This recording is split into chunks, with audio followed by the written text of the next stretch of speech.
Mission Ankur with M channel देख रहे सभी व्यूवर्स, सब्सक्राइबर्स और शिक्षक साथियों का मैं अभिजीत मोहबे, आपका सहयोगी डीआरजी विकास खंड जुन्नरदेव, आप सभी का स्वागत अभिनंदन करता हूं। मित्रों, आप देख रहे हैं मिशन अंकुर की समझ श्रृंखला के तहत वीडियो नंबर 27। पिछले 21वें वीडियो से हम हिंदी विषय की समझ पर बातचीत कर रहे हैं।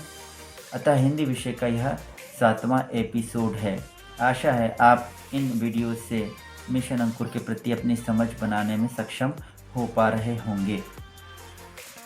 पिछले वीडियो में हमने भाषा साक्षरता के घटकों में से दूसरे घटक ध्वनि जागरूकता पर बातचीत की थी।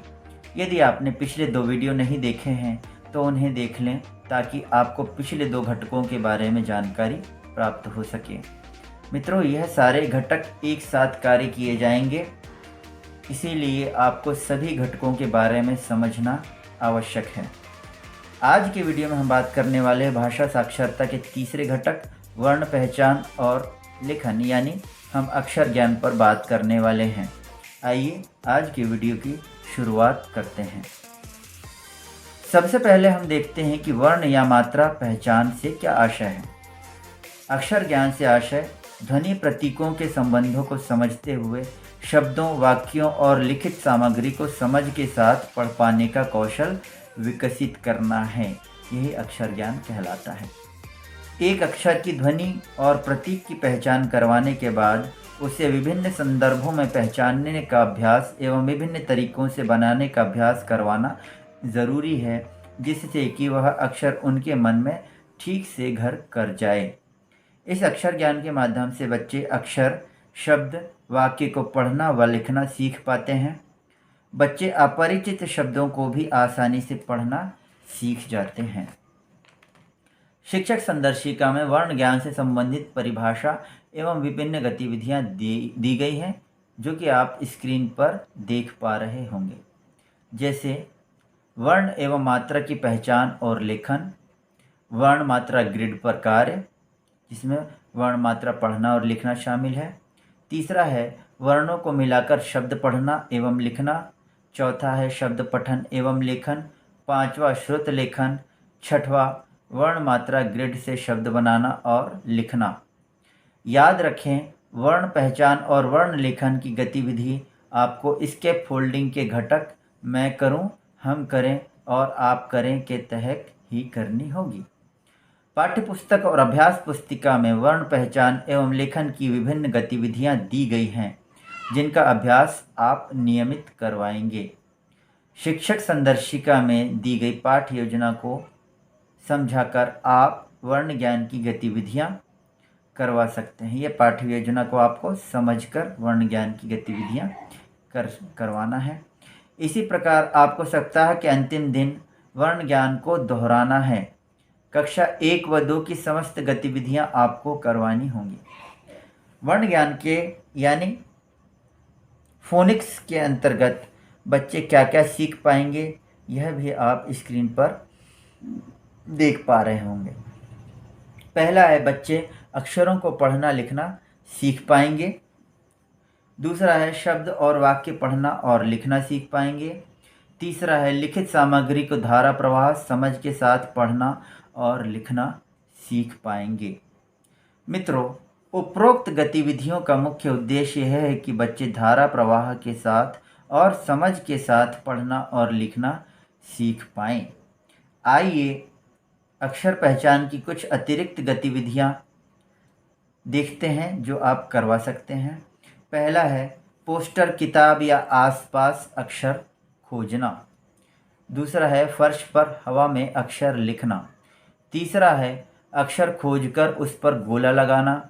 चौथा है, चित्र पहचान कर उसकी पहली आवाज़ या ध्वनि लिखना।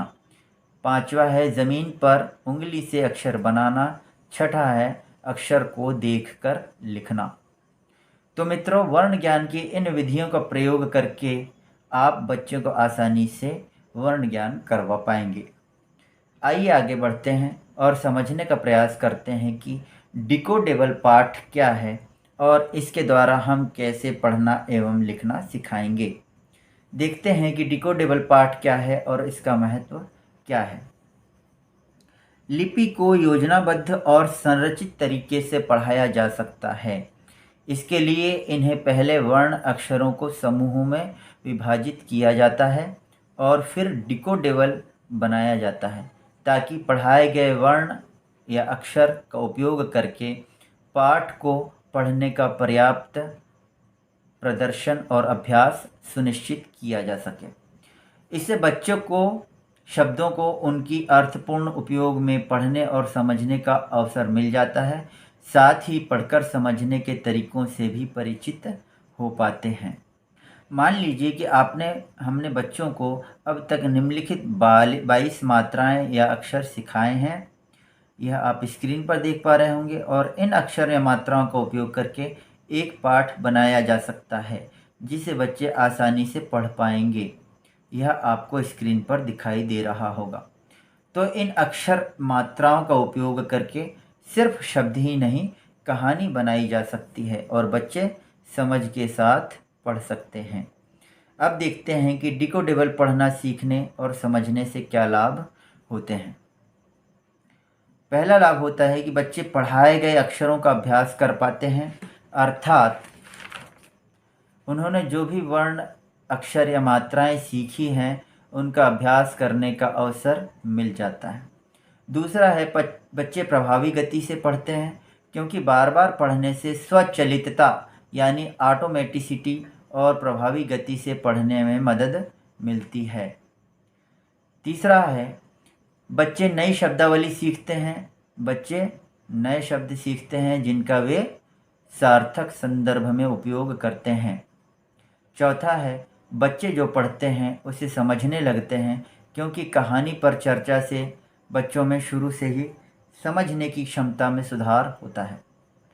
मित्रों, डिकोडेबल पाठ बनाने और पढ़ाने का लाभ यह होता है कि बच्चे जैसे जैसे वर्ण सीखते जाते हैं उनका उपयोग करके शब्द, वाक्य और कहानी पढ़ना सीखते जाते हैं।